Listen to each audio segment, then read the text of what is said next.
Good morning, ladies and gentlemen. This is the Hydragons Breath. Bow wow. Welcoming you back to the Chaos series. Today we're in the last part of our Demons, Cults, and Chaos Gods series. It is the Cults, Demons, and Warbands of Chaos Undivided and of the Minor Gods. Now, I decided not to do an independent Minor Gods video, mostly because I'm going to be focusing on the quote-unquote Big Three for this. So, of course, we're into our Chaos series once more. There will be more, but for the moment, this series is basically concluded with this video.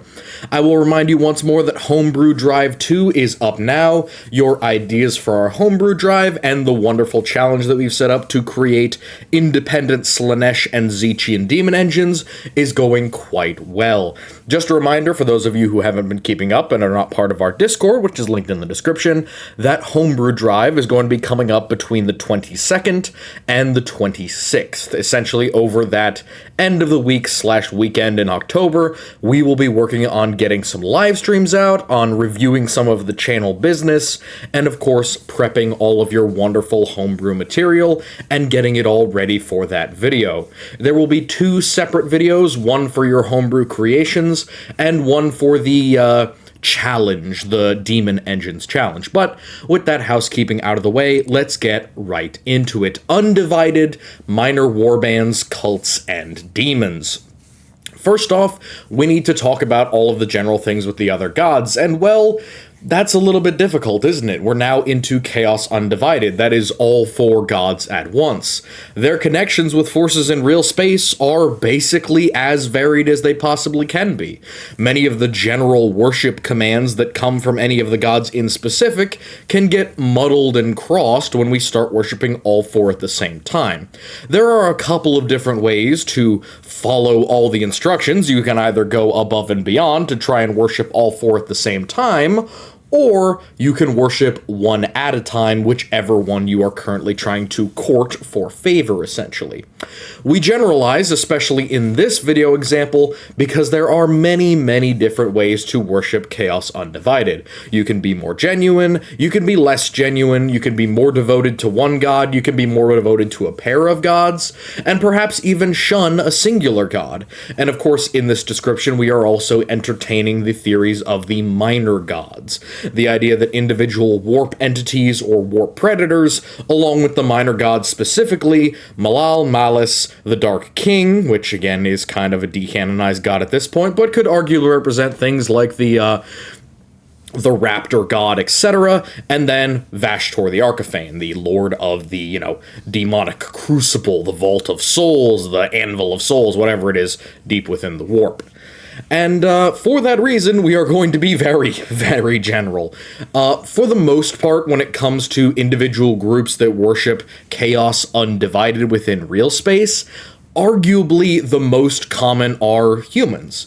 Now, one of the most interesting things about Chaos Undivided is while they have more cults that worship chaos writ large or chaos in general, they also have more legions that worship chaos writ large or chaos in general than any of the divided legions. Of course, there can be only one, but in terms of warbands and in terms of legions, there are more who are generically chaos.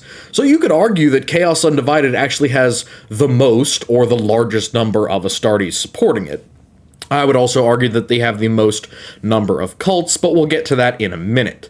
So, Chaos Undivided and the Minor Gods, Legions, and Warbands. First off, we need to talk about the poster boys for Chaos Undivided.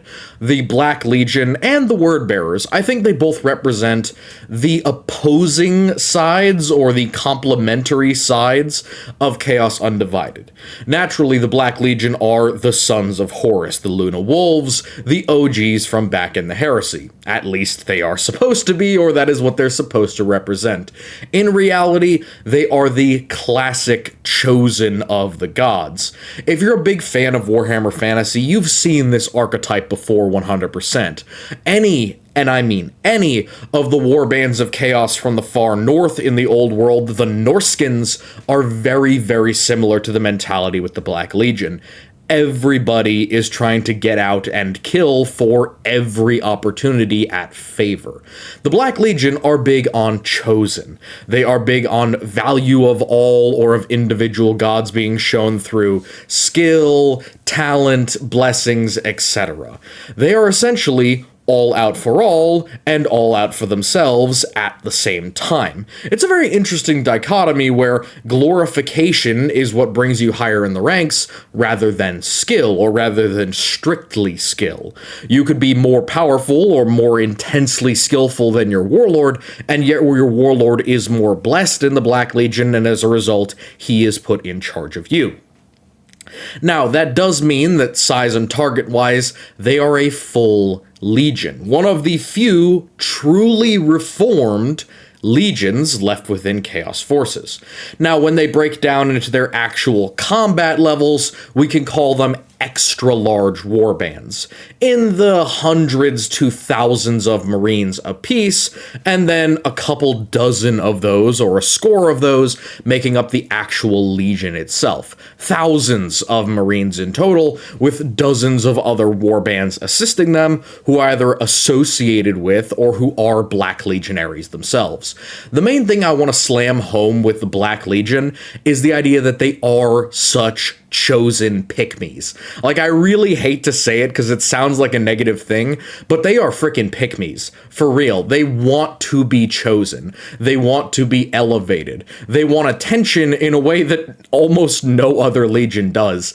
The dedicated legions know that they have the eye of their god. They are the hands and feet of their individual deity.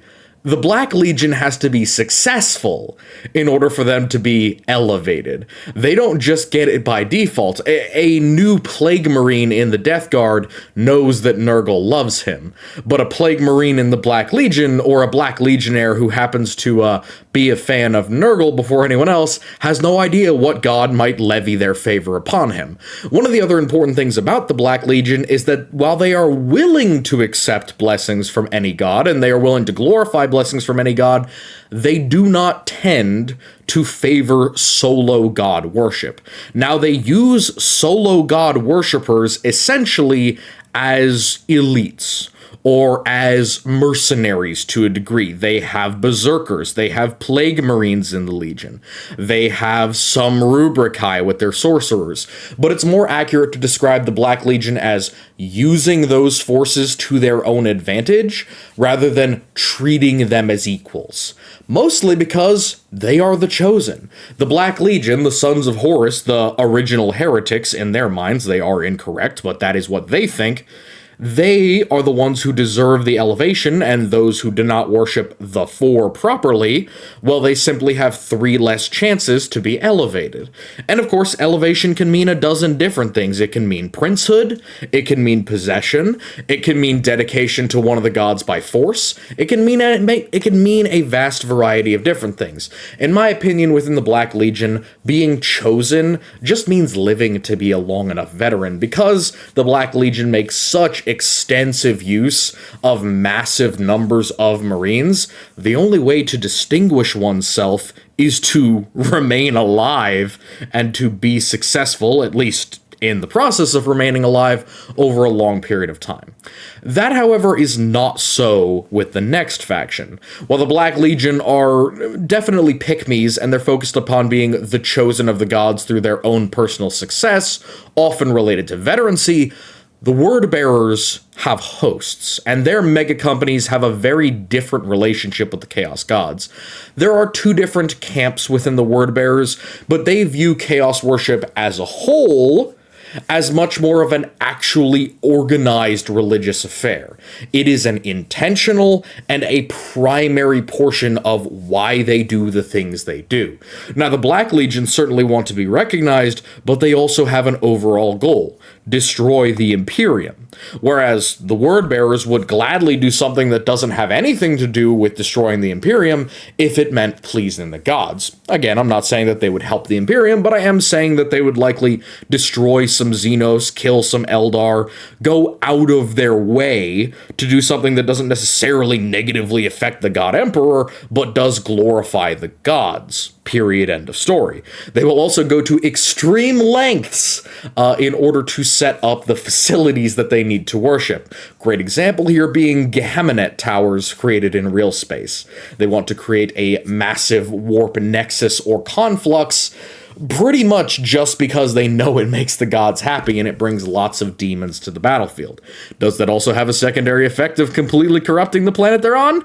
Yes, but that's a secondary effect and not a primary one. So, they have two different mentalities. Servants and lords. Or I like to call them servants and masters or servants and lords. Servants are those like Corphiron who believe that you should be in symbiosis with chaos, that chaos is to be forever served, to be worked for, essentially. Whereas lords, the Erebus side of things, believe that you should go out for princehood and personal power. It's the difference between kind of the mentality of the Blood Pact, the idea that, like, human beings naturally are made for chaos worship, we're designed for this, and it means that we should do this, not just because it is right or moral or it gives us an advantage, but because it is inherently part of our being. The other side says, use chaos for all of the advantage that it could possibly give you with the goal of self-glorification. Now, it's not pure self-glorification, after all, for all of his many failings. Erebus is still a word-bearer. He does certainly believe in the religious aspects of chaos. He believes in the gods as gods, not just tools like the Iron Warriors do, but he certainly is out for himself, looking out for number one, which honestly makes the Lord's side of the Word Bearers really feel a lot more like the Black Legion. I hate to say it because it makes it sound like Erebus is doing Black Legion things when he isn't, but if you compare the Word Bearers under Corphiron to the Word Bearers under Erebus, or the ones that follow their mentalities, you get something a whole lot closer to the Black Legion when you look at Erebus's lackeys than you do in comparison to Corphiron. In my opinion, Corphiron is much closer to Lorgar's original goal for the Legion than Erebus is. For obvious reasons, Erebus is a little shit. So, they have those two sides. And a very interesting thing, and arguably the main difference between them, is how they treat mortal worship.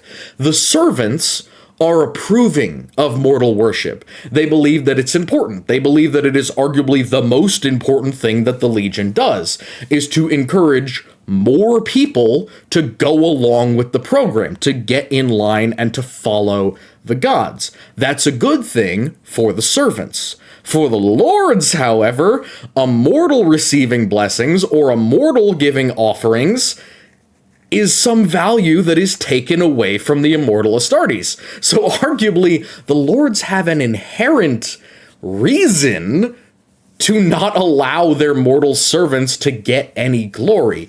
That glory should be hogged by the upper levels.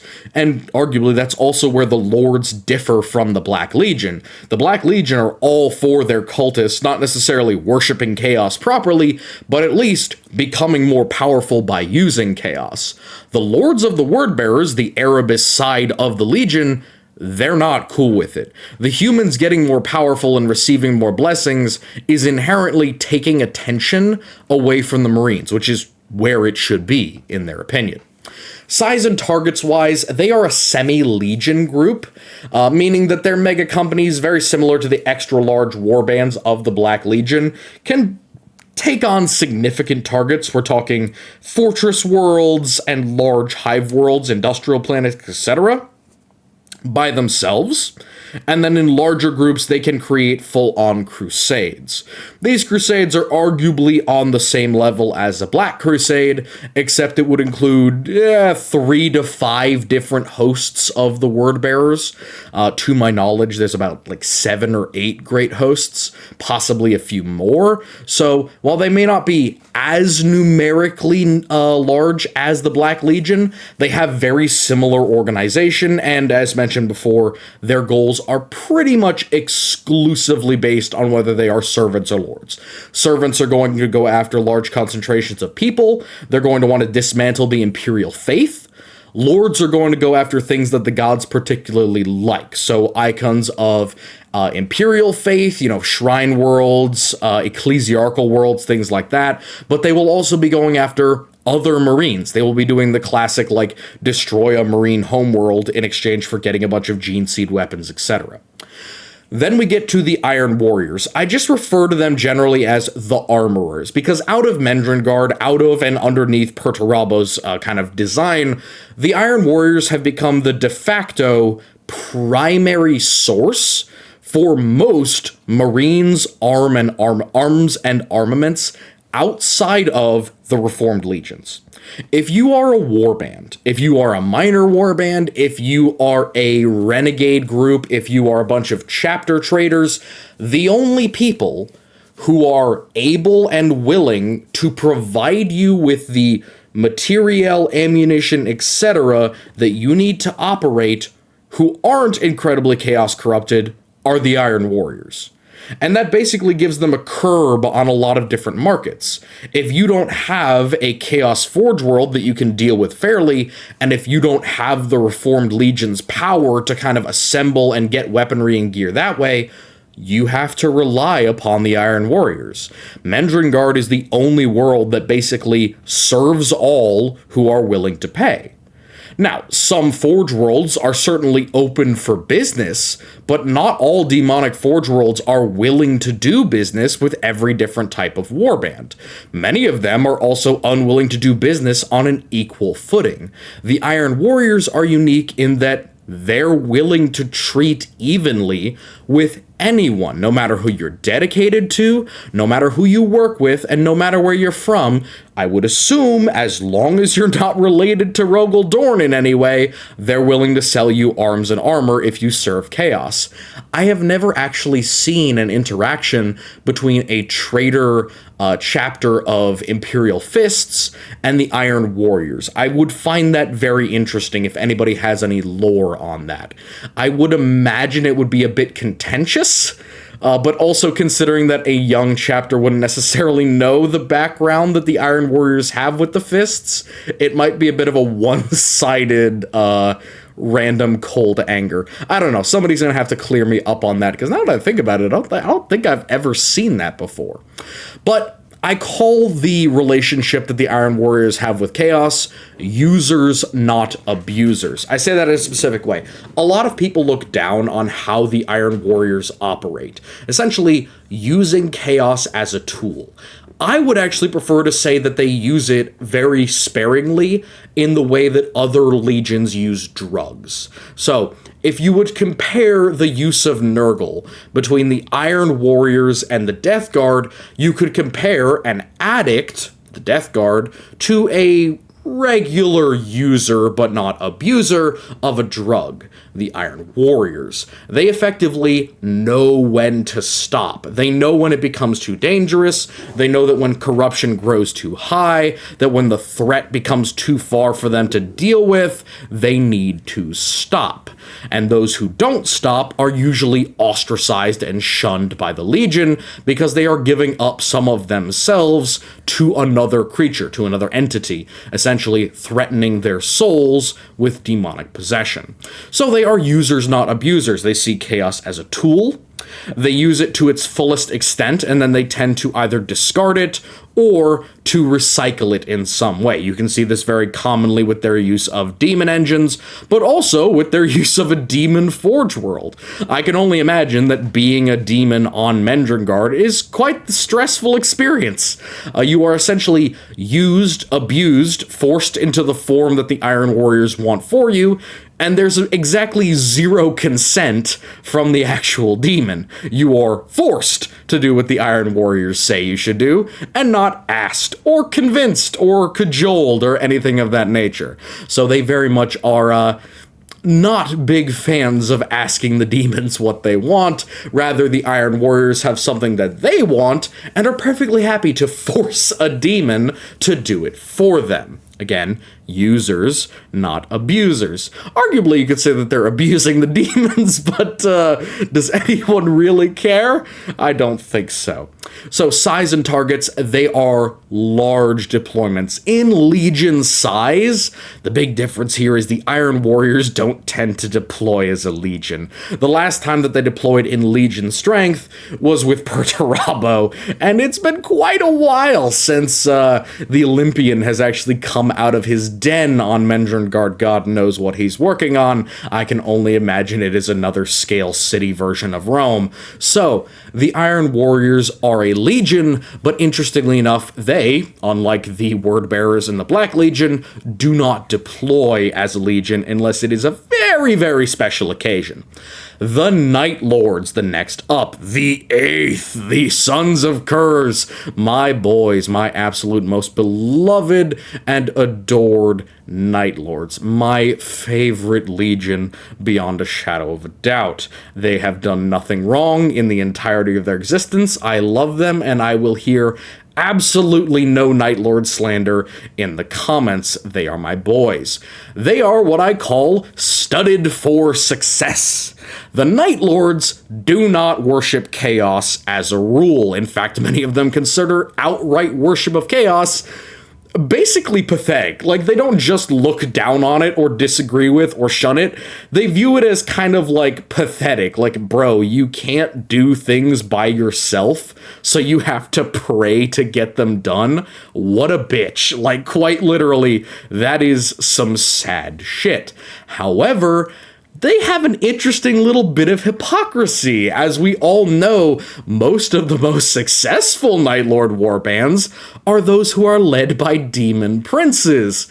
How the fuck does that work?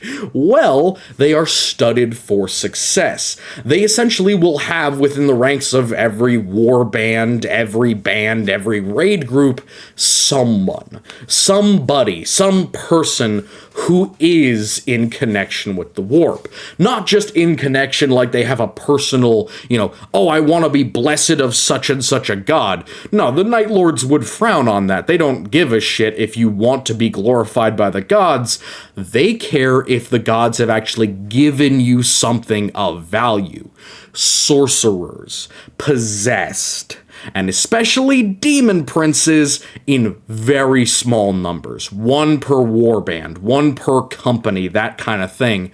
They may be leaders, they may be allowed to lead, they may be assisting the leader, but the whole point is the Night Lords don't reject chaos out of hand. They just view this whole mewling, cowardly, going to the warp to try and save you thing as some absolute bitch activity. So they go and find one person who's willing to debase themselves, but they already have some value.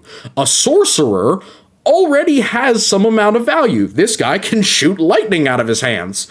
Cool. I don't care what god he worships. He can do cool shit. Demon princes. This dude is incredibly powerful. He's more dangerous than anyone else here. Sure, I'm gonna follow him. No, I'm not gonna worship his god necessarily. I might pay lip service to him or pretend like, yes, master, of course. Yeah, corn, definitely for sure. Get a load of this nerd. Basically, that's how it works. They will find a few people who are chaos worshippers who've been blessed, and they will use them until they're used up. Now, this may seem a little bit odd because, well, they're a Chaos Legion, right? Don't they worship chaos? Not necessarily. You gotta understand it from the very utilitarian mentality of the Night Lords. They're not the Iron Warriors. They don't have the organization and the power level to just throw away people that they don't like. Even if someone in the Night Lords warband goes insane and starts screaming about corn or becomes possessed, they can't afford to just throw that guy out an airlock. Not only is he more dangerous and more powerful this way, also, we kind of don't have enough Marines to just be throwing them out an airlock, so we have to deal with it. So, whether they like it or not, they have to bring some chaotic forces along. That is, by the way, not to say that there aren't some Night Lords who fully devote themselves to at least one god, but I'm saying that when they worship Chaos Undivided, it tends to be studded. There can be times where Night Lord warbands fall to one god in particular, and when they do, I'm not gonna lie to you, it tends to be Slaanesh and Khorne. Khorne because of the violence, Slaanesh because of the torture. Now, they have two big goals, and really two different ways that the Night Lords can deploy. Because of their limitations in production and because of their limited size in terms of warbands, there's only two real engagements for the Night Lords. You have survival raids, and you have growth raids. Survival raids are raids that you have to go on. We're out of ammo, we're out of fuel, we're out of food, we're out of slaves, and if we land on the next planet, we might be able to resupply. That's a survival raid. We're going out with whatever we have, and we have to do as much damage as possible in order to grab whatever we need. The opposite of that is growth raids. Growth raids are where the warband is doing well. We have the supplies we need, we have the ammo we need, we have the fuel we need, we have the numbers we need, but now that we're living high on the hog, we need to expend some of this strength somewhere. It might be for the fact that there are some uppity people within the warband who need to either prove themselves or be dealt with in combat. It could also be that we have some limited time to actually deploy. For example, the demon prince who's leading us or the sorcerer who we work with has seen some vision or has been told to go to such and such a location. The Night Lords are going to follow along and do what he says because, well, we're doing just fine right now. What's the worst that could happen? We grab some more resources, we take care of a few loyalists, and we manage to grow our numbers even more. But it basically goes back and forth between survival and growth raids. You spend a long period of time in the warp, you attack a couple of vulnerable worlds to get your money up, and then you go sell it to some people, you come back with more supplies and marines, you go on a growth raid, you grow dramatically, then you get whittled down over time and it's back to survival again. It's one of my favorite things about the Night Lords that they are in this constant cycle of growth and then survival. So, on to the Alpha Legion, the Hydra's heads. Yeah, you'll notice there's a lot of question marks around this. Their relationship with Chaos.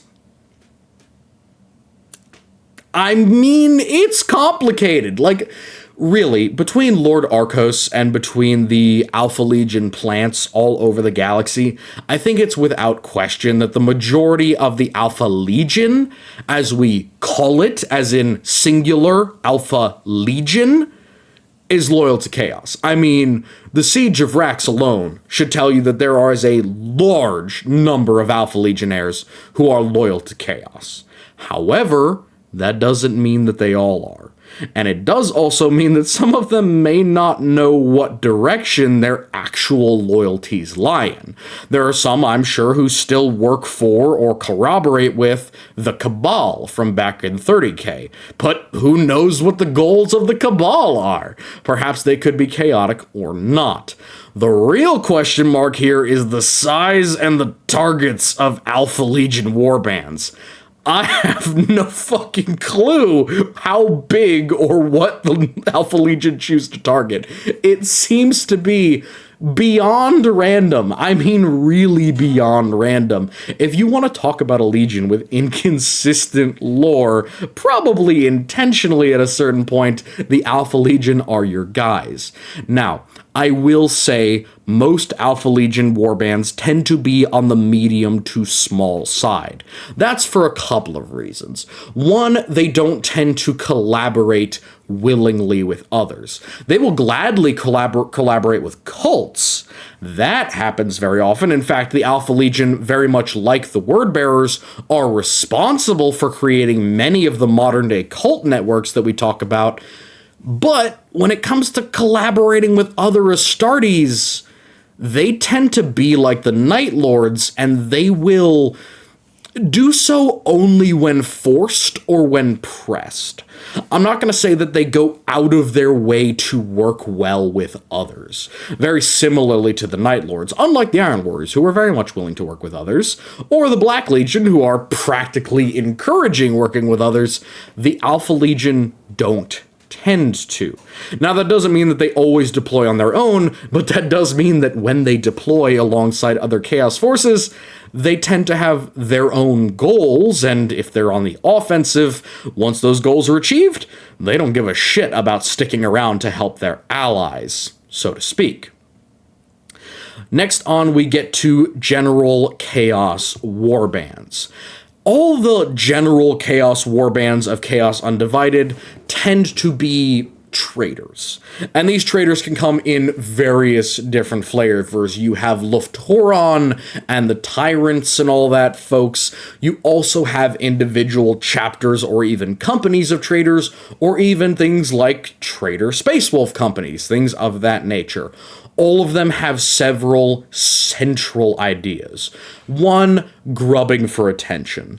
Unlike all of these big named legions and all these legacy characters, Chaos Warbands that aren't associated with them are in need of attention. They need to get the eyes of the gods in order to get themselves upgraded and buffed enough to actually fight loyalists, which they will need to at certain times. The secondary part of this is that their raids, much like the survival raids for the Night Lords, are tied to attention. For that reason, they tend to target things that are rather above their pay grade. I'm not even going to say that they tend to be conservative, because they aren't.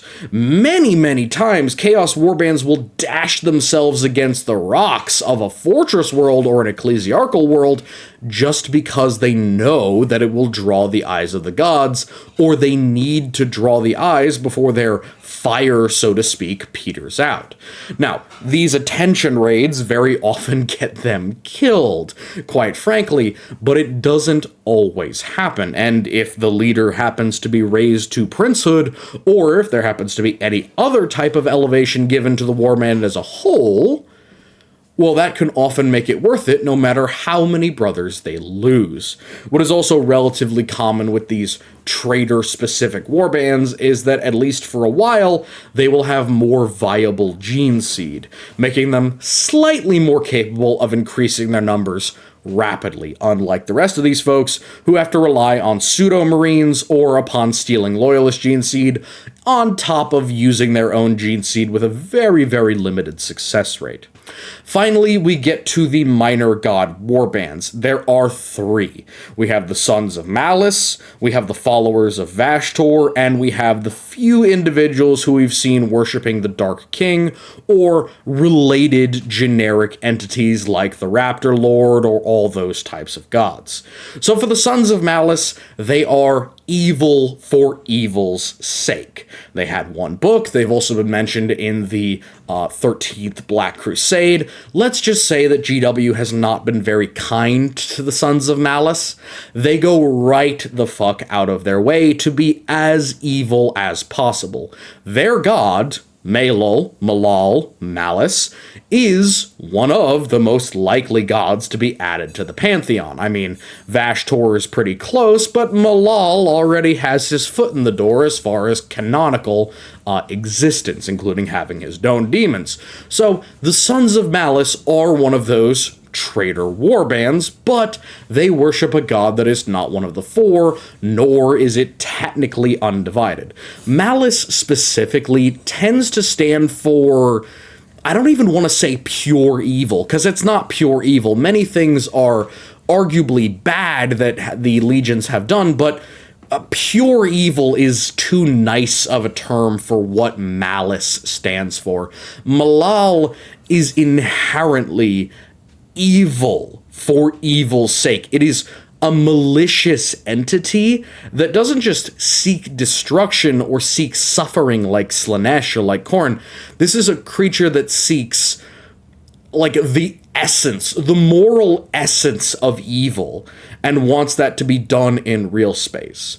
Now, as far as how such a being could come into existence, you could claim it as a god of psychopathy, you could claim it as a god of pure nihilism, The Dark King also theoretically shares this area of nihilism, but I think that Malice is even worse because Malice is knowing nihilism. It's knowing that what you're doing is inherently bad and that glorifying in how evil it is.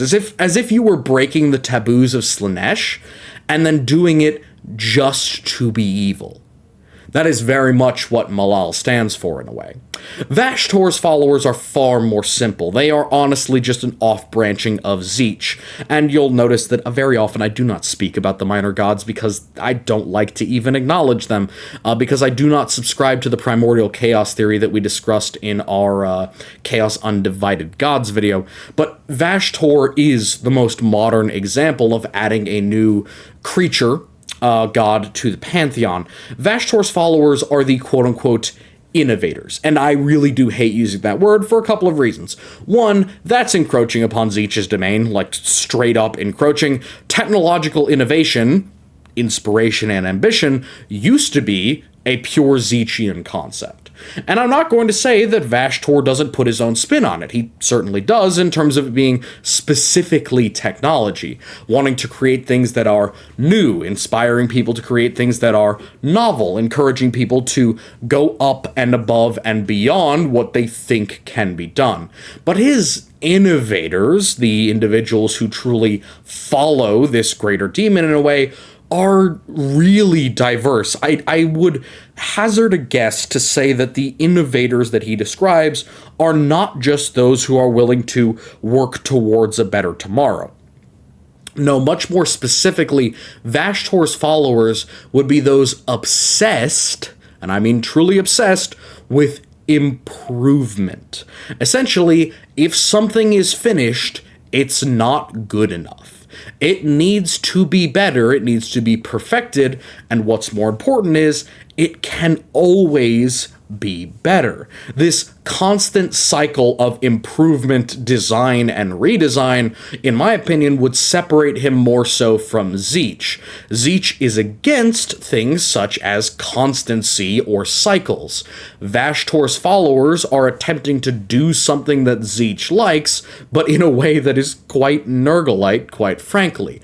They're going through the process of design, finish, produce, redesign, constantly. Yes, they are making innovations, but in a way, they are essentially creating granular, hyper-specific variations on technology and upon their creations in order to please Vashtor's ever-increasing VFX budget, let's say. So, yeah, that's Vashtor. I don't really, again, I don't really like to talk about these guys because I have to separate them from the gods, and it's pretty rough because most of the Chaos gods cover a great deal of ground anyway. What is also important to note with Vashtor is that while he does draw a lot of different followers from different legions, I would also like to point out that he doesn't draw them in massive numbers. He tends to draw outliers, which I like. That is how a minor god should be. They should be pulling upon people who don't fit into the mold quite perfectly, because that's exactly what a minor chaos god is. The Sons of Malice are not the Sons of Malice because they appeal to everyone. The Sons of Malice, much like the Purge, are hyper-specific in the things that they believe, and they are not accepting of other people who believe slightly different things. So I would imagine that Vashtor shares a similar bent to Sons of Malal, or to Sons of Malice, or to Malal. Finally, you have the Dark King and or the Raptor Lord or all the other, like, just kind of nebulous evil gods. These, especially the Dark King especially, fall into the characterization of destruction. Again, we have this parallel with the Purge, which I really don't like. The Dark King doesn't have a legion dedicated to him. He may have individual raptors or individual marines who worship the concept of a Dark King, but GW has kind of shut out the concept of a Dark King in general because they claim that it is supposed to represent some sort of alternate version of the Emperor. I don't necessarily agree with this because we have other gods within the Chaos Pantheon who don't necessarily have a name who may fit under the definition. There are also descriptions of things like Conrad Kurz's soul being brought back as the quote-unquote Dark King with the Noctis crown. I have much more important designs upon the Noctis crown as a son of the 8th Legion, so I don't think I can fully get behind Conrad Kurz becoming a god, but Yeah, anything's possible. The main thing that I like to harp on with the Dark King is the need for destruction, and the difference in destruction and nihilism from evil for evil's sake. So essentially, delineating the sons of malice from the followers of the Dark King. The Dark King's goal, for lack of a better term, really resonates with the Purge. The Purge's idea of kill fucking everything that moves is very similar to the Dark King, except the Dark King takes it a little bit further. Just kill/destroy everything. Writ all, end description, destroy it all. Lay pure waste. I can understand this in one specific way, and that is organized religion, and specifically iconoclasm, can be turned towards purely destructive ends. If the Dark King, as an entity, as a warp entity or a warp predator, were to tell someone to destroy everything, since the majority of worlds in the galaxy belong to the Imperium, well, then you're an iconoclast of everything that stands inch high above the earth. Every hive city, every structure, every concrete bunker counts as an imperial structure or as a structure against the Chaos Gods, which must be destroyed. This is basically the mentality of thinking that the Imperium is like a scab on the galaxy. It can't just be left to fester or heal itself, or else it will become a permanent limit upon the power of chaos. Rather, it must be ripped off and destroyed in order to truly allow chaos to function. Whether this is true or not, whether this is part of some sort of underlying plot or plan for mass death and power, I could not justify. But I can say that the Dark King values destruction, not just of living beings and not just to be evil, but for its own sake, laying waste to cities and destroying people just because one can. So, let us move on from our warbands to our cults of Chaos Undivided and the minor gods. There are three major ways that we get basic cults of Chaos Undivided. And as I mentioned before, I think that these are some of the most numerous cults within Chaos. Not just because there are several different ways to get them, but also because they can be made on accident. Any level of knowledge of Chaos could result in an undivided Chaos cult. And of course, because any force and any inspiration can create one, that means that they tend to be rather numerous, and even though they are numerous, I will also say that they tend to be knocked out far more quickly than divided cults. And we'll talk about that in a second. There are three major ways for a cult of Chaos Undivided, or a minor cult, to come into existence. The first one is inspiration. The single individual, the future demagogue, quote-unquote, gets an idea in their head. The average imperial citizen is not very smart. They are not told to be innovative, creative, or intelligent.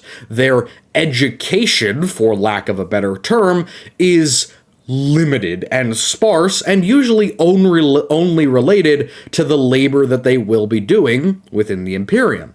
So I would not call the average Imperial citizen a creative savant. Now, of course, there are a great many numbers and types of Imperial civilians, but what's more important is that all of those ideas bouncing around inside of all of those mortal heads can also come from another source.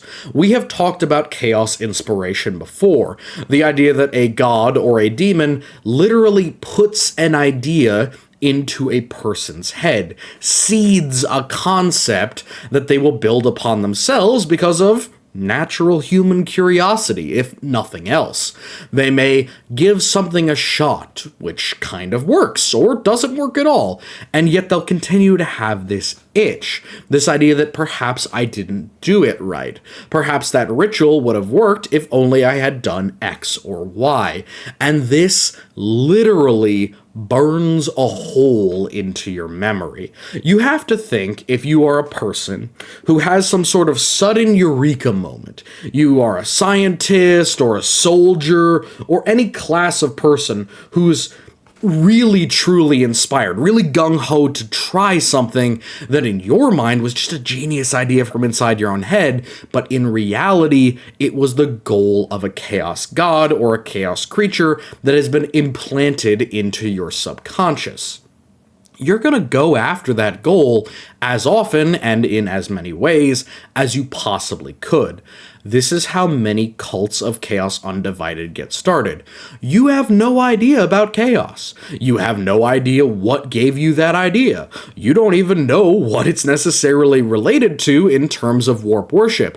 You just really feel driven to start this movement, this political movement, this ideology. You feel driven to start it because it was your own idea, of course. And if it was your own idea, then how could it possibly be bad or wrong or evil? That's how the inspiration hits a single individual. Patronage is another one, and it's one that some of our Discord folks on the Archivists were so kind to remind me of. Patronage can apply to any of the gods. It is where a cult either becomes the muscle for or a wing of the upper class. Now, this has several different formats. The most common one, I would argue, is where a member of the upper class begins a cult, and then they begin a wing of that cult that belongs to a lower class. A popular front, essentially. If your gang of cultists are really just a bunch of highfalutin nobles, that's not going to be a lot of people, maybe a dozen, maybe 24. But if you can involve the lower classes and make it worth their while, whether they're hired help, thugs, or even just workers, you can dramatically increase your numbers. And patronage can also work the other way around. If you are a cult that already exists within an underhive, you can offer your services to the upper class. You can say, well, I have this militant force, don't worry where it came from, we're willing to offer you our weapons and loyalty in exchange for some money and some oversight.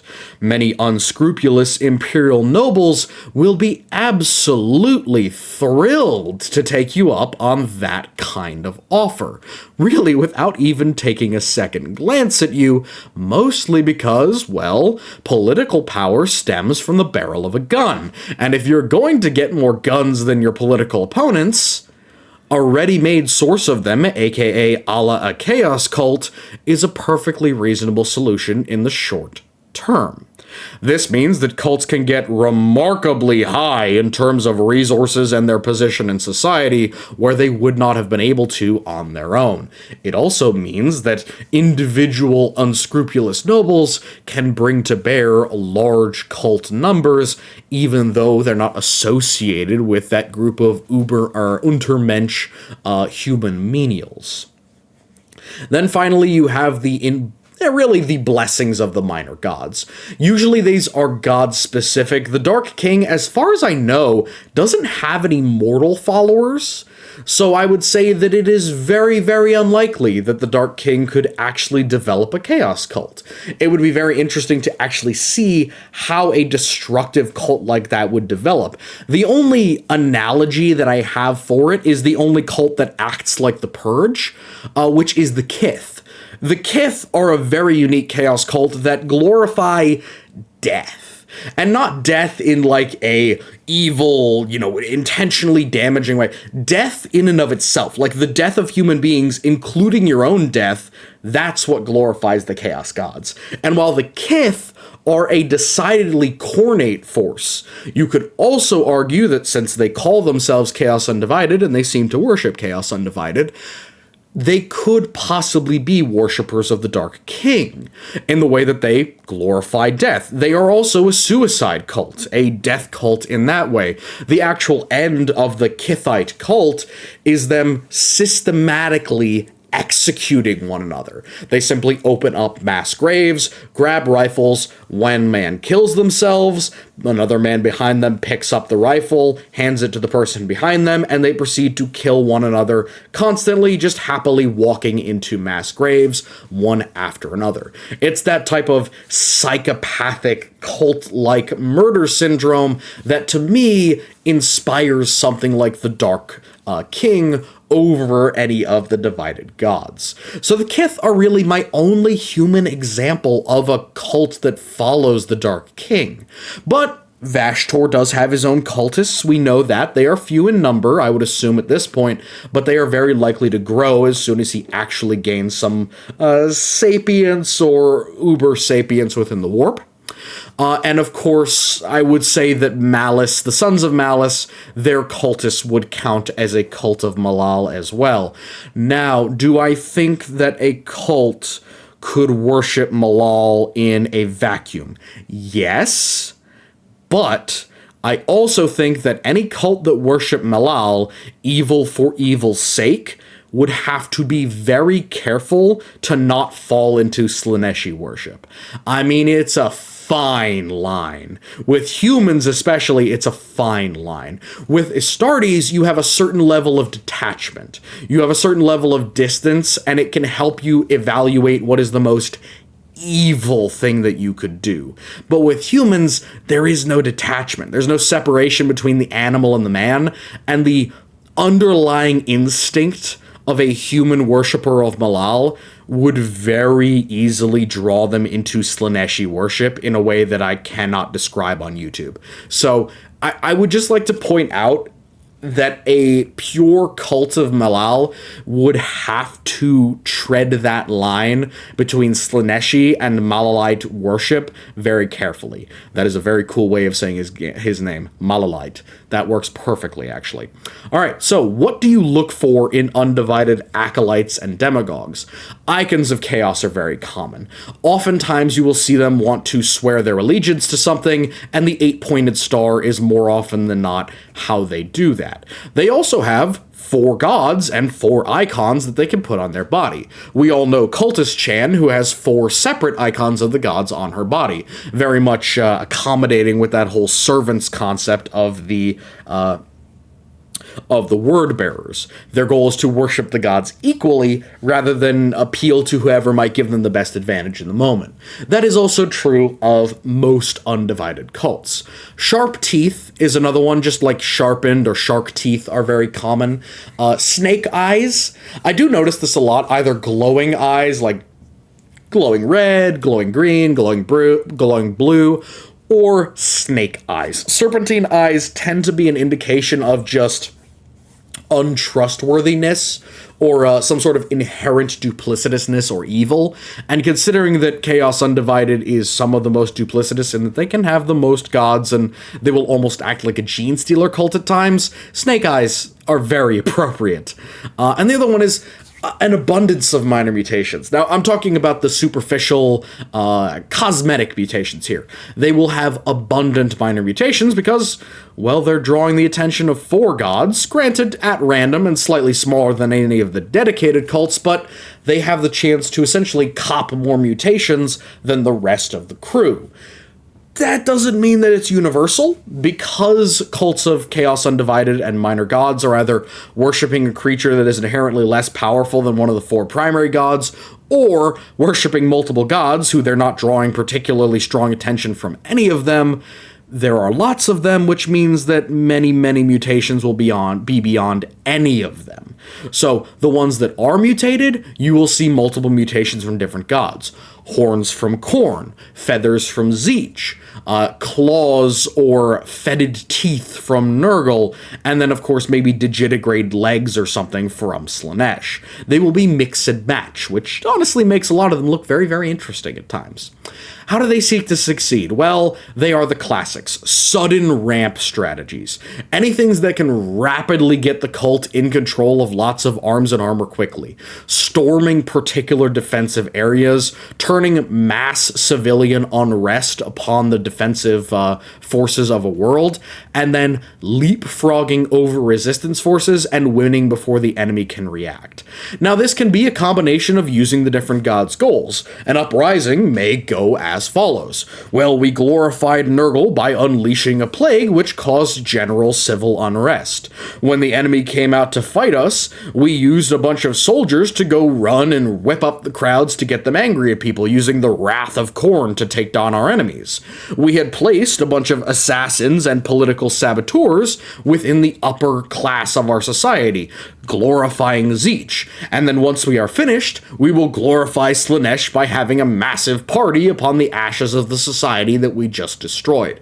However, it doesn't have to be that complicated. It can also just be, well, in the name of chaos, we attacked these people and destroyed the government and took it over. Hostile takeover using no particular strategies, just eventual success. That's one of the things that I like to emphasize about Undivided cults. They don't always know what they're doing, and they don't always have a doctrine ready-made for them, so they sometimes have to default to the lowest common denominator in terms of military combat. And that is reflected in how the cultists' military actually shakes out. In a standard hive cult of 500,000, you will have around 25,000 mixed arms troops. Usually the cheapest available. I have pictured here some chainswords, whips, shotguns, and autoguns. None of that. That stuff is all going to be reserved for the very, very few elites within the army. This mixed arms unit is going to be using knives, clubs, pistols, sawn-off shotguns, basic civilian arms that the cult could get its hands on. The 1,000 elites are the ones armed with autoguns, shotguns, the occasional elite weapon. Even this Chaos Undivided Enforcer, who has some body armor, a shotgun, a chainsword, and a whip, well, he's more indicative of a demagogue. A demagogue of Chaos Undivided will have some basics in terms of body armor and special weapons. They also tend to favor law enforcement weapons, like the Lawgiver shotgun and heavy revolvers. And they will usually have at least a single bodyguard. That bodyguard may have some demonic or chaotic things around them. It might be the most mutated member of the cult who's not a chaos spawn, but this is all very indicative of Chaos Undivided having lots of cults, but those cults are not particularly hard to deal with. 26,000 men uprising against the Imperial government is literally peanuts. It's nothing. If they're not having any extreme plans or any long-term goals, the PDF can literally grind them into non-existence. Even if the Chaos Cult had a kill-to-death ratio of 10-1, which they won't, they would still lose out against the smallest unit of planetary defenders. The big thing comes in when they do have some strategy or some help, and they grow dramatically. But we'll get to that when we get to the next slide for armies. Again, note that these are common cults. They crop up everywhere, they're not always the hardest to take down, and this is the baseline. They can get stronger. So let's get cracking on those stronger forces. The cult armies of Chaos Undivided and the Minor Gods. They tend to start with reliant warbands or asset central warbands. Reliant warbands are created around successful warbands. Essentially, the idea is that the Black Legion, the Word Bearers, the Alpha Legion go out of their way to create cults and then provide some amount of logistical support for them, especially in terms of weaponry. And the thing that I like to highlight here is the, well, we can't use this principle. Autoguns, las guns, many types of personnel weapons cannot be used by Astartes, or at least the Astartes don't want to use them if they have any other option. Heavy stubbers fall within this category, as do autoguns and las guns. Many basic melee weapons also fall within this category. All of those things are going to be found in large numbers on most Imperial worlds, which means that lots of Chaos Warbands are going to be toting around tons of weapons that, quote-unquote, they can't use. So why not start a warband that can use them? Why not start a Chaos Army? Now, these tend to be essentially just cultists plus in many cases. Some of the best examples in terms of firepower and armament include the Alpha Legion plants, along with the Black Legion cultists. The Black Legion cultists are allowed to keep the gear that they win. The gear from the people that they kill essentially goes directly to the Black Legion cultist involved. But you also have the word bearers. The word bearers are willing to give over plenty of weapons and equipment to cultists in order for them to begin uprisings and to weaken planetary defenses, making the word bearers' job a whole hell of a lot easier. And then they will harvest the cultists who have managed to survive the uprising and create a reliant warband out of them. Then you have asset central warbands. These are essentially the folks that follow around knights and titan escorts. They may be former housecarls, they may be Dark Mechanicus slaves, they may be legion serfs or warbands who attach themselves or are attached to one of these important assets. They can also include things like armsmen on chaos ships, when those things occur, usually with Night Lords and things of that nature, the external forces that aren't too corrupted to the point where humans can't really serve alongside them at an equal, but they can happen in many different cases. If there's something important and quite militarily powerful, you can bet your bottom dollar that some humans are going to show up and be like, we're willing to fight for you as long as you don't kill us. And they can also get quite powerful. Let's be honest, if we're talking about Chaos Knights laying waste to an entire battlefield, that's going to leave a lot of armor and vehicles behind for their escorts to take. And that could mean that many Knight and Titan escorts end up as mechanized and armored cultists almost by accident, which I find very funny. It's like, well, we've been through 5 or 6 combats so far. How are the cultists doing? Holy shit, they formed a mechanized regiment around our knight because we keep knocking out chimeras and Lehman Russ tanks, and they've managed to get like 30 of them back up and running. So they can source some serious firepower in the wake of these massive asset battles. Finally, and rather the rarer ones, are desperate situations, where you have a planetary siege against a successful cult, or you have a massive uprising like you see on Hive Tertium with Darktide. Rarer, the IG will join in with these. You will have the Imperial Guard, like we see with the Mobian Sixth, joining in with a planetary cult and then becoming part of it, essentially becoming part of the uprising. These desperate situations tend to breed groups that are very happy to be rescued by Chaos Astartes forces, or they go full hermit. They essentially protect their own world at all costs, and they are absolutely willing to do whatever it takes in order to defend their homeworld, so to speak. So they become quite protective and often quite insular as well. Think of them like Krieg if they went down a very, very different path. So, what are we looking for in acolytes and demagogues of Chaos Undivided and the Minor Gods?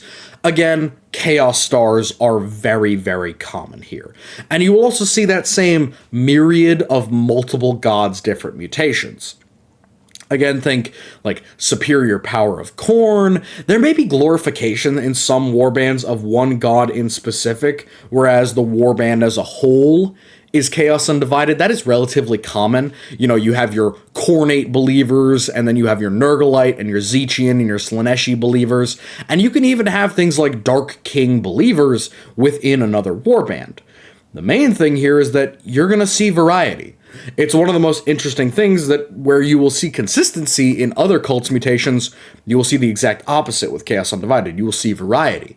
You will see those who have managed to please or get attention from one or multiple different gods. You will see how those blessings interact with each other, not always to the satisfaction of the person who is blessed. As you probably have seen, I did a very long video on chaos mutations and just chaos corruption in general, so highly recommend that. That's definitely related to Chaos Undivided. It was kind of the main point of that video.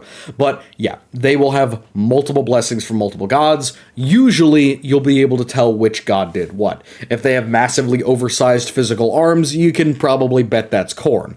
A massive gut that can take multiple bullets, Nurgle. Digitigrade legs, Slaanesh. Horns, depends on the shape, could be any of them. Wings, pretty sure that's going to be Zeech. If they're feathery, if they're leathery, it could be either Slaanesh or it could be Khorne. or arguably it could be Tzeentch as well if they're batlings. So, up to interpretation there. I just find it very interesting that many of them are using overlapping mutations. You have something like one arm blessed by Khorne, one blessed by Nurgle, a leg blessed by Tzeentch, and another leg blessed by Slaanesh. It's just a very, very interesting thing there. How do they seek to succeed? Well, they have pretty much the purest doctrine as far as cultists go. Overwhelming numbers. And you may find it odd. Why do the armies have a simpler strategy than the cults? Well, very simply, Chaos armies have Chaos Undivided armies have a much more important job in terms of, forces. They have many, many times as many actual soldiers as either individual cults or as those original Chaos Undivided cults. Their armies are massive in size, at least where they are actually Chaos Undivided. Even the reliant warbands like the Wordbearers tend to use a fuck ton of mortals, literally hundreds of thousands of them, in a single deployment is not abnormal at all. A great host may have up to 500,000 cultists that they can arm. So they have the numbers to be truly overwhelming, and in this purest doctrine, that is actually quite useful, especially when they can alloy it with more elite units. Now, that's not to say that they are dumb in deploying their overwhelming numbers. They're very aware at the point of being an army of what wins them battles at this point, but let's break down the actual army list then. They will have 150,000 cultists with autoguns. This is essentially that meat unit. These are the expendables, so to speak, who can get thrown at enemy lines and have one job: kill or be killed. Then you will have 20,000 elites or special weapon groups. These tend to be first come, first serve. The folks like the Black Legion or like the elevated versions of the Wordbearers or the central asset warbands who have better equipment, or even the desperate situation warbands who happen to get their hands on local production of some kind, they will be in these elite units. They may be very small in number, they may be lacking body armor, but what they will not lack is firepower. That tends to be what kind of delineates them from just the mass of cultists, is that they will have heavy weapons, rifles, lasguns, and melee weapons. This gives them a firepower advantage over both their enemies and their fellows. At this level with the Chaos armies, you will also get your first type of God specialists. These are quite variable, but within many armies they may break down into the following. For Khorne, you will have a unit of melee troops, chain weapons, massive improvised melee weapons, or dual melee weapons. For Tzeentch, you will often have fire troops, things like flamers, things like fire bombs, even psychers of some kind can occur. For Slaanesh, you will have units with high AP. This can be anything from high-speed vehicles, to snipers, to plasma and melta-gun units. And then, of course, for Nurgle, you have the opposite. You have high explosive, you have weight, you have girth, you have thickness, you tend to have artillery within the unique units of Nurgle. Sometimes they can have chemical weapons, but I'm not going to say that chemical weapons are universal, because chemical weapons, let's be honest, are actually kind of hard to use, and they can kind of be a bane of cultists. If you're not a Nurglite faction that is 100% immune to chemical and disease-related agents, using them on the battlefield when most of your units don't have a gas mask is a really bad idea. That is actually going to work against you more than it's going to work for you. So I say that they will more specialize in the high explosive and artillery area than they will in the chemical or in the disease area. Usually, Chaos armies of Undivided will bring at least some Tier 1, Tier 2, or Tier 3 armored vehicles to support the elite forces. Again, they will oftentimes manifest as mechanized or lightly armored troops. And then the demagogue will also usually have psychers or demons in their retinue. Now, it is interesting to note that many chaos armies of Chaos Undivided or the Minor Gods don't tend to have a large demagogue bodyguard. There's a couple of reasons for this. One, he doesn't want all of the attention taken away from him by his fellows, but also two, the sheer numbers involved with these cult armies at the Undivided level usually preclude anyone being able to slip through the front line of 150,000 cultists. It's not a guarantee, but it's at least pretty likely that he's going to be well protected. This, of course, can be a problem, but it also means that, well, the demagogue is going to bring people in, or bring in individuals who can particularly protect him. Psychers who can guard him with shields, demons who can see into the future, things of that nature. And I would assume that he'd probably also have a squad of maybe 10 to 100 guys defending him, but not nearly as many as we would see from, say, Nurgle or Slaanesh, perhaps. So, a little bit of a just interesting thing there. So, let's move on to the demons.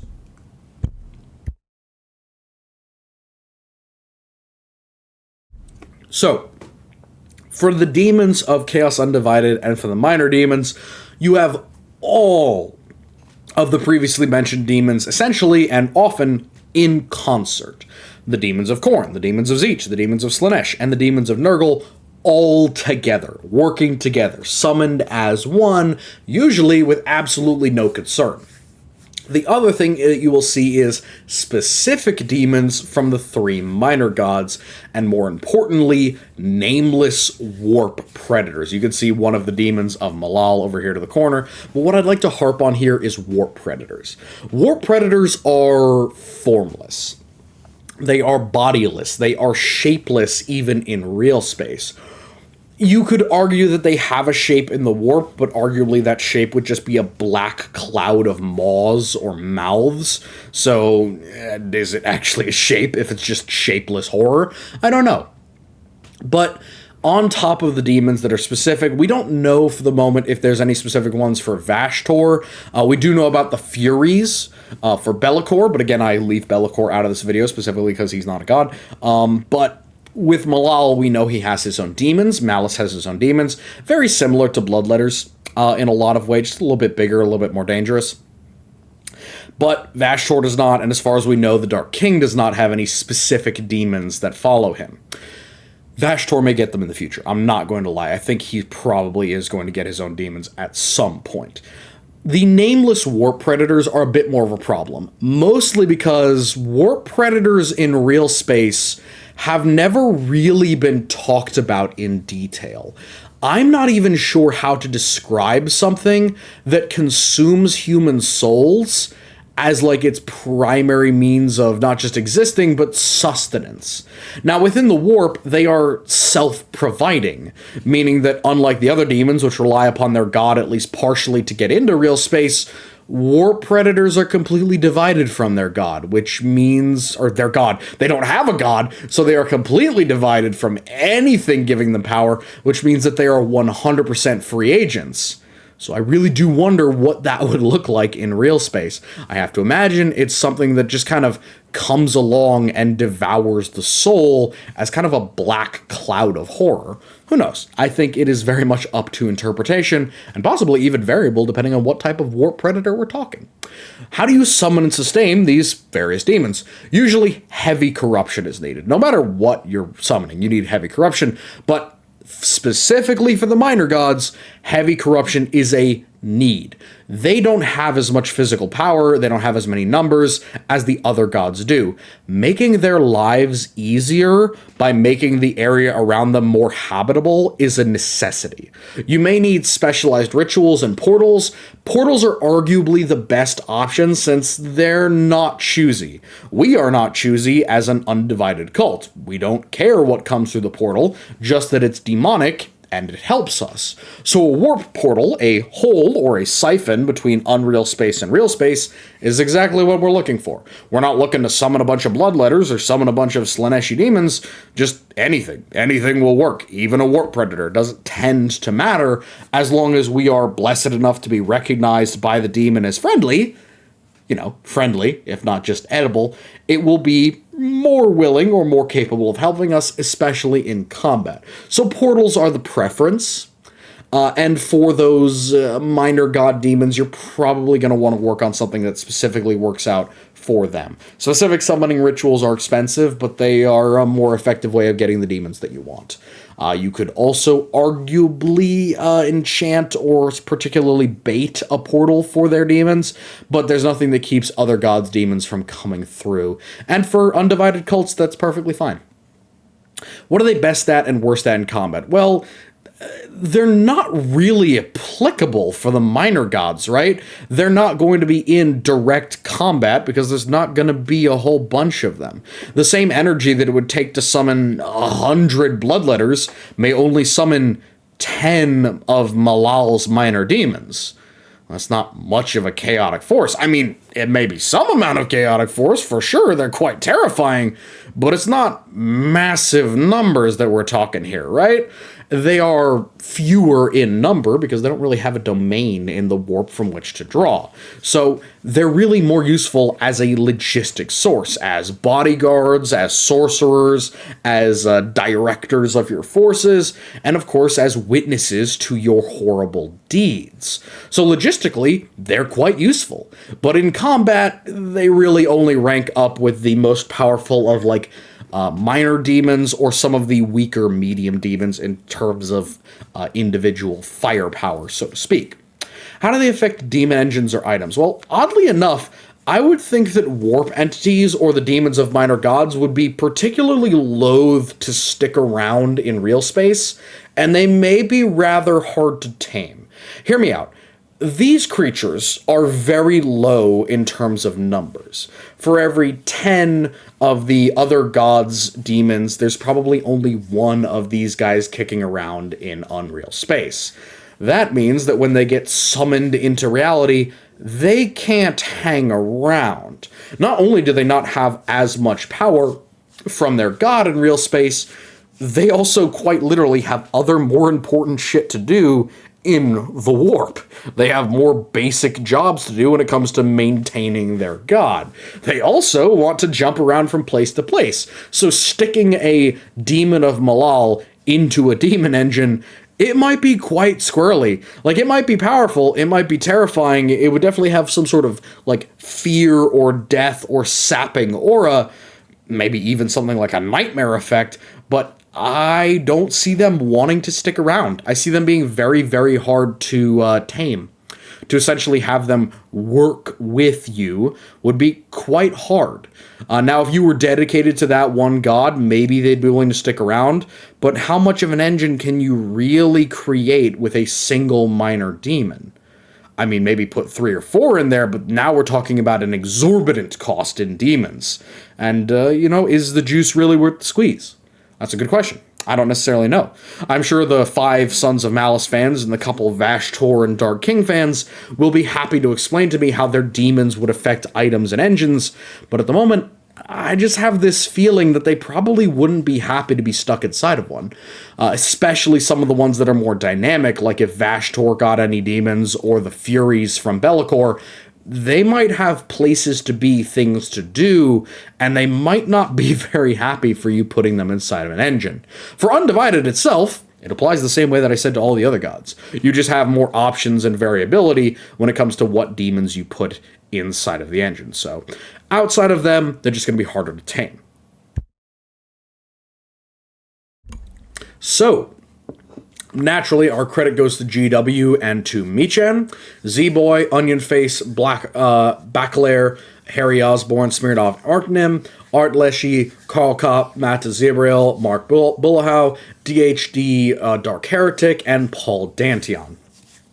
I hope that you all enjoyed. This is our last video for this Chaos series. I finally jumped into the minor gods. I did not want to. I usually really don't like to talk about them for quite a few reasons, not the least of which being that I don't subscribe to the primordial theory of chaos, which you can look up in our Chaos Undivided video if you'd like to.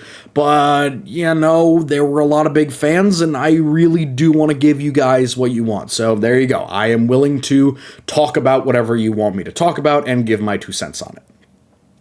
Now, Malal, let's be honest, is the one who's going to become a god at some point. I think Vashtor is probably going to get character fridged for at least a short period of time, but relevance or not, we'll see how that goes. Outside of the actual video, because let's be honest, a bunch of people are going to comment on this and have disagreements and comments because minor gods. People are very, very opinionated about it. Not that that's a bad thing. I believe that you should love what you love. I love the Night Lords, and I am not ashamed about it whatsoever. I adore Conrad Kurz, and I love the Night Lords, and I am absolutely a Night Lords apologist, and you can come at me with whatever you'd like for that. But outside of that, this video is decidedly not about them. So, I will remind you, we have the homebrew drive coming up soon. We have the 1-year channel anniversary, which is the whole point of this homebrew drive. We have our subscriptions rapidly reaching that 700 mark, which, my God, you guys are insane. I've received so much wonderful feedback on all of my recent videos. It's been such a pleasure to give you guys everything that you've wanted. We, of course, are halfway through as far as the planned videos have gone. We have much more to do. I have adversary series to finish up and one more to begin. I have many other videos. I have other fandoms to go into. Many people have been asking me to do Project Orion or a whole bunch of them. All the steampunk stuff. People have been asking me to do Trench Crusade for like a year now. So do not worry. All that stuff is coming in the new year, technically. There will be more stuff incoming. There will be a lot more things in the upcoming months. Obviously, I will repost the list of videos. Many of your guys' ideas have already ended up on the list, so do not despair. If you haven't seen anything in response to a comment that you made on a video, many of that stuff has been put directly into my list already. Other things have been skipped, not necessarily because I didn't have time, but rather because I do not feel properly prepared to do all the things that you guys have asked me to. I will do my best. I have prepared myself. I've prepared myself in advance to do a lot of different stuff. So be aware of that incoming. Be aware of the homebrew drive and the challenge drive. I hope that you all enjoyed this video, and I wish you all a lovely good night.